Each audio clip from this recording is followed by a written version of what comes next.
ഖലീഫ, വൈശാഖിൻ്റെ ഡയറക്ഷൻ, ജെക്സ് പിജയുടെ മ്യൂസിക്, ചമ്മൻ ചാക്കോയുടെ editing, main lead role Prithviraj, script writing Jomon. I think script ഒട്ടും വർക്കായില്ല. സിനിമയുടെ കുറേ സാധനങ്ങൾ കൊള്ളത്തില്ല, ഇഷ്ടപ്പെട്ടില്ല.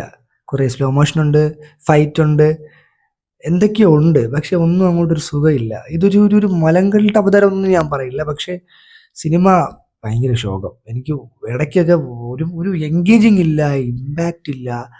പടം കണ്ടു തുടങ്ങിയപ്പോൾ തന്നെ വിചാരിച്ച്, സത്യം കുറച്ച് സീൻസ് കണ്ടപ്പോഴേ ഇത് ഇങ്ങനെയാണ് പോണെങ്കിൽ ശോകമായിരിക്കും. എന്നിട്ടും കണ്ട് കണ്ട് കണ്ട് കണ്ട് ഒരു ഫസ്റ്റ് ഹാഫ് ലാസ്റ്റ് എത്തിയപ്പോൾ ചെറിയൊരു ഇൻ്റർവെല്ലൊക്കെ ആയപ്പോൾ കുഴപ്പമില്ല, ഇനി സെറ്റ് ആയിരിക്കും എന്നൊക്കെ തോന്നി. എവിടെ ഇൻ്റർവെല് കഴിഞ്ഞു, തിരിച്ചു വന്നു, വീണ്ടും കണ്ടു, അയ്യോ പഴയ അവസ്ഥ. ഭയങ്കര പ്രഡിക്റ്റബിൾ ആയിട്ടൊരു സ്റ്റോറി. ഓക്കെ, നമ്മൾ ഒരുപാട് സിനിമയിൽ ഈ സംഭവം കണ്ടിട്ടുണ്ട്, അതിനൊന്നും ഒരു കുഴപ്പമില്ല. കാരണം ഒരുപാട് അങ്ങനെ ഇറക്കുന്നുണ്ട്, അതിലെന്തെങ്കിലും ഒരു പുതുമ ആഡ് ചെയ്യാം. ഒരു കുന്തും ആഡ് ചെയ്തിട്ടില്ല. കുറേ സ്ലോ മോഷൻ ഉണ്ട്, തൊട്ടേനും പിടിച്ചതിന് സ്ലോ മോഷൻ ഇടുന്നതിന് കുഴപ്പമില്ല. എനിക്ക് കാട്ടാള സിനിമ കണ്ടപ്പോൾ ഇതേ പ്രശ്നമായിരുന്നു. സ്ലോ മോഷൻ, അനാവശ്യ സ്ലോ മോഷൻ ഇട ആവശ്യമുള്ളിടത്ത് ഇത് എല്ലായിടത്തും സ്ലോ മോഷൻ. തിരിഞ്ഞാലും ഇരുന്നാലും വെള്ളം തെറിച്ചാലും മറ്റേതിനും മറിച്ചതിനും ഒക്കെ. ഫൈറ്റ് സീൻസും എന്തൊക്കെയോ ഒരു സംഭവം. ചില കൊറിയോഗ്രാഫിയൊക്കെ കൊള്ളാം, അല്ലാതെ വലിയ രസമില്ല. മൊത്തത്തിൽ പടം was not okay for me. എന്തിനെങ്കിലും ഒരു സിനിമ എന്ന് തോന്നിപ്പോയി. അത്യാവശ്യം ഹൈപ്പൊക്കെ വെച്ച് വന്നതാണ്. സ്റ്റോറി ഭയങ്കര ഫ്ലാറ്റ്, ഒട്ടും എൻഗേജിങ് അല്ല. ഇമോഷൻസ് ഒരു രീതിയിലും കണക്ട് ആയിട്ടില്ല. പിന്നെ കുറേ സംഭവങ്ങൾ അവർ ഇമോഷൻസ് ഒക്കെ കാണിക്കാൻ നോക്കുന്നുണ്ട്. പിന്നെ പുള്ളി കുറേ ട്രാൻസ്ഫോർമേഷനൊക്കെ നടത്തണുണ്ട് ഇങ്ങനെ ലുക്കിലൊക്കെ. അതൊന്നും ഒരു ഇമ്പാക്റ്റും ഇല്ല. പുള്ളിയെ കണ്ടുകൊണ്ടിരിക്കാൻ കൊള്ളാം. പൃഥ്വിരാജ് സിനിമയിൽ കാണാൻ ഭയങ്കര ഭംഗിയായിട്ട് അങ്ങനെ കാണിക്കുക, ആ സ്ക്രീൻ പ്രസൻസ് അതൊക്കെ അടിപൊളിയായിട്ടുണ്ട്. പിന്നെ സിനിമ ഒരു സ്മഗ്ലറിൻ്റെ കഥയാണ്. അപ്പോൾ അത് പുള്ളി എങ്ങനെ ആവുന്നു എന്നൊക്കെ കാണിക്കണം, അതിലൊരു ഇമ്പാക്റ്റ് ഒന്നുമില്ല. ഓക്കെ, അതിന് വെച്ചിട്ട് കുറച്ച് കാര്യങ്ങളും. പിന്നെ നമ്മൾ ട്രെയിലറിൽ കണ്ട പോലെ പുള്ളി ആമിർ അലി, പുള്ളിയുടെ അച്ഛൻ യൂനസ് അലി, പുള്ളിയുടെ അപ്പുപ്പൻ മോഹൻലാൽ.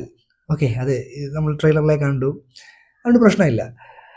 അപ്പം അവരുടെ സ്റ്റോറിയൊക്കെ ഇങ്ങനെ ഇടയ്ക്കിടയ്ക്ക് ബൂസ്റ്റൊക്കെ കൊടുത്ത് ഒരു സംഭവം പോകുന്നു, കുറേ കാര്യങ്ങൾ കാണിക്കുന്നു. സ്റ്റോറി ആയിട്ടൊന്നും പറയുന്നില്ല, അത്യാവശ്യം നല്ല പ്രഡിക്റ്റബിൾ സാധനമാണ്. പ്രത്യേകിച്ച് അങ്ങനെ കേട്ടാലും കുഴപ്പമില്ല, കേട്ടില്ലെങ്കിലും കുഴപ്പമില്ല, എന്തായാലും ഞാൻ പറയുന്നില്ല.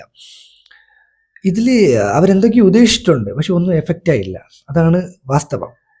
പാട്ടൊക്കെ അവിടെ ആയിട്ടുണ്ട്. ഒരു ഫസ്റ്റ് തുടങ്ങുമ്പോൾ ഒരു കല്യാണമുണ്ട്, അതിനുശേഷം അടുത്തൊരു പാട്ടിൽ വേറൊരു കല്യാണമുണ്ട്, പിന്നെ അടുത്തൊരു പാട്ടിൽ വേറൊരു കല്യാണം. ആദ്യത്തെ അരമണിക്കൂർ തന്നെ 2-3 ഒരു മണിക്കൂറിൽ തന്നെ 3 കല്യാണമുണ്ട്. ആ 3 കല്യാണം സെറ്റ് ചെയ്യാൻ അത്യാവശ്യം ഇട്ടിട്ടുണ്ട്. അതൊന്നും ഇങ്ങനെ ഇമ്പാക്റ്റ് വരുന്നില്ല സിനിമയിൽ, അതാണ് വാസ്തവം. പിന്നെ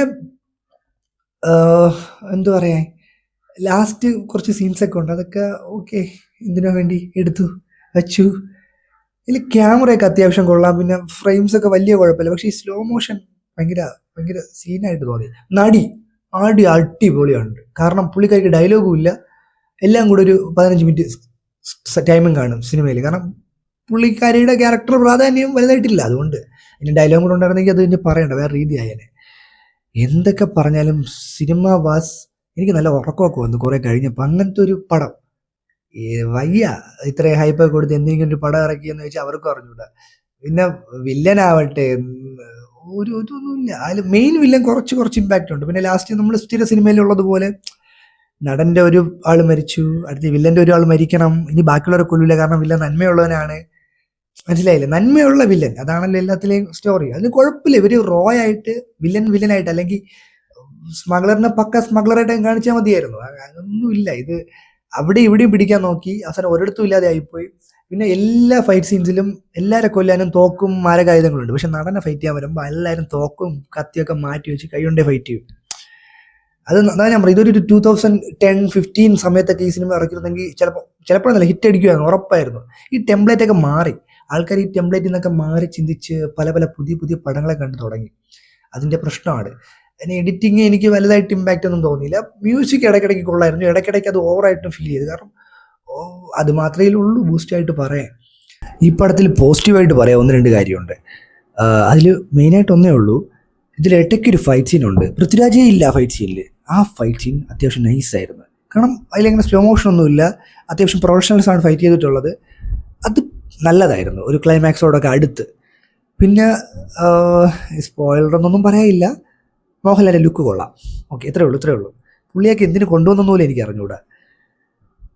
ഒരു ഇമ്പാക്റ്റ് ഒരാവശ്യമില്ലാത്ത കൊണ്ടുവരലായിപ്പോയി അല്ലേ. സിനിമയിൽ ചുമ്മാ ഫൈറ്റൊക്കെ ചുമ്മാ കണ്ടുകൊണ്ടിരിക്കാം എന്നുണ്ടെങ്കിൽ കാണാം. എനിക്ക് തിയേറ്ററിൽ സത്യം പറഞ്ഞല്ലോ വെറുപ്പിട്ടായിട്ടാണ് ഫീൽ ചെയ്തത്. നല്ല രീതിയിൽ കൊള്ളൂല, പടം കൊള്ളൂല. അപ്പം നാളെ ഇനി അടുത്ത സിനിമ കാണണം. അത് കണ്ടിട്ട് നോക്കാം നമുക്ക് ഓണം ഏത് കൊണ്ടുപോയെന്നറിയാം. അപ്പോൾ നിങ്ങൾ സിനിമ കാണുന്നുണ്ടെങ്കിൽ കണ്ടിട്ട് കമൻറ്റ് ഇടുക. കാണുന്നില്ലെങ്കിൽ എന്തുകൊണ്ട് കാണുന്നില്ലെന്നും കമൻറ്റ് ഇടുക. Okay, by.